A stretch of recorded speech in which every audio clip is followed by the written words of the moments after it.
আজকে আমি আপনাদের সাথে শেয়ার করব একটি ইয়াম্মি ডেজার্টের রেসিপি। ডেজার্টটি হলো ডাবের পুডিং। ডাবের পানি আমাদের শরীরের জন্য অনেক উপকারী।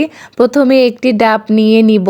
আমি বড় দেখে একটি ডাব নিয়েছি। তারপর ডাব থেকে ডাবের পানিটা বের করে ছেঁকে নিব, যেন পানিতে কোনো ময়লা না থাকে। তারপর ডাবের শাঁসটা গ্রেটারের সাহায্যে উঠিয়ে নিব। দেখেন কতগুলো শাঁস হয়েছে। তারপর একটা প্যানে ডাবের পানি এবং হাফ চা চামচ চিনি, 2 চা চামচ আগার আগার পাউডার দিয়ে ভালোভাবে মিশিয়ে নিব চুলা অফ করে।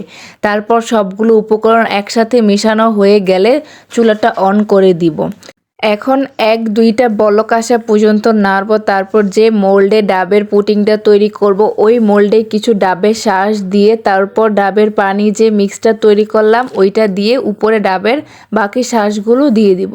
যত বেশি শাঁস থাকবে তত বেশি খেতে মজা লাগবে, তাই আমি বেশি করে দিয়েছি।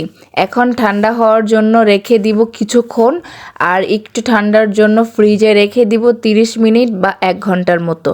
এখন ফ্রিজে থেকে বের করে ডিমোল্ড করে নিব। দেখেন কত সুন্দর হয়েছে পুডিংটা। এখন আমি আবার উল্টিয়ে নিব, যে পাশে শাঁসগুলো বেশি থাকে ওই পাশে। দেখেন কত সুন্দর লাগছে। দেখতে যেমন সুন্দর লাগছে তেমনি খেতে অনেক মজা। বিশ্বাস করেন আমার কাছে পার্সোনালি এত মজা লেগেছে, আমি সারাদিনই খেয়েছি এটা।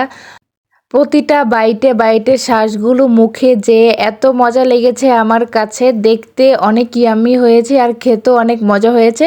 আপনারা এভাবে ট্রাই করে দেখতে পারেন।